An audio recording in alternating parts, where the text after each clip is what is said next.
امام بخاری رحمہ اللہ نے اما عائشہ سے نقل کیا ہے کہ نبی علیہ السلام حالت حیض میں بھی اپنی بیویوں سے مباشرت کرتے تھے۔ منکرین حدیث کے اس اعتراض کا جواب مرحمت فرمائے۔ اس میں میرا آلریڈی کلپ ہے منکرین حدیث کا صحیح بخاری پہ حملہ، میں نے بتایا کہ بخاری مسلم میں موجود ہے کہ اما عائشہ نے خود کلیئر کیا ہے کہ مباشرت سے مراد انٹر کورس نہیں ہے، بلکہ بخاری مسلم کے الفاظ ہیں کہ نبی علیہ السلام نے حالت حیض میں جب اپنی بیویوں سے صحبت کرنی ہوتی تو آپ صلی اللہ علیہ وآلہ وسلم ان کو حکم دیتے کہ وہ ناف سے لے کر گھٹنے کے نیچے تک ایک مضبوط کپڑے سے اپنے آپ کو باندھ لیں، پھر باقی جسم کے ساتھ وہ ان کے ساتھ مباشرت کرتے تھے، یعنی انٹر کورس کے بغیر۔ تو وہ کہتے ہیں جی قرآن میں آیا کہ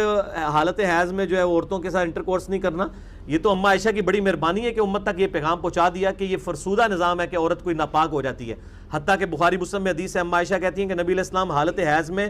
میری گود میں سر رکھ کے قرآن پڑھ لیا کرتے تھے۔ ایک دن آپ اعتکاف بیٹھے تھے تو مجھے کہا کہ بسترا پکڑا دو، بخاری مسلم کے الفاظ ہیں۔ تو اما عائشہ کہتی ہیں کہ میں نے کہا کہ میں تو حیض سے ہوں، تو آپ نے فرمایا حیض تیرے ہاتھوں میں تو نہیں گھس گیا، پکڑا۔ یہاں تو لوگ کہہ رہے ہوتے ہیں جی حیض والی عورت جو ہے وہ وضو نہ کرے تو وہ آٹا نہیں گوندھ سکتی، بچے کو دودھ نہیں پلا سکتی، پتہ نہیں کتنی کتنی قسم کی جھوٹی باتیں جو ہے نا وہ پبلک کے اندر مشہور کی ہوتی ہیں۔ یہ بالکل جھوٹ ہے جو الزامات لگائے گئے ہیں امام بخاری امام مسلم کے اوپر، کہ بعض اوقات بخاری مسلم میں حدیث موجود ہے کہ نبی علیہ السلام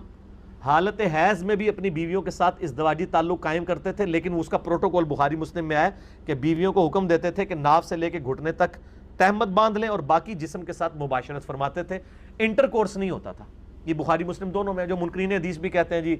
حالانکہ اس میں انٹر کورس کے الفاظ نہیں ہے، صرف مباشرت ہے، یعنی صحبت کرنا۔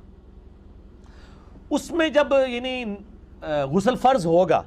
مرد کے اوپر، وہ غسل اتارے گا، اور بسا اوقات عورت بھی اگر ایسی ایکسٹریم پہ چلی گئی ہے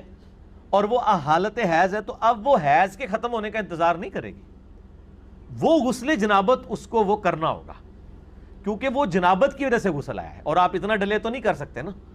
اتنی دیر تو آپ اس کو ڈیلے نہ کریں، بہت زیادہ ڈیلے نہ کریں، تھوڑا بہت تو ڈیلے۔ میرا یوٹیوب پہ کلپ ہے کیا غسل جنابت کو ڈیلے کیا جا سکتا ہے، جب ایک نماز سے دوسری نماز قضا نہ ہو تو آپ کر سکتے ہیں، لیکن بہت زیادہ ڈیلے کرنا، پھر ان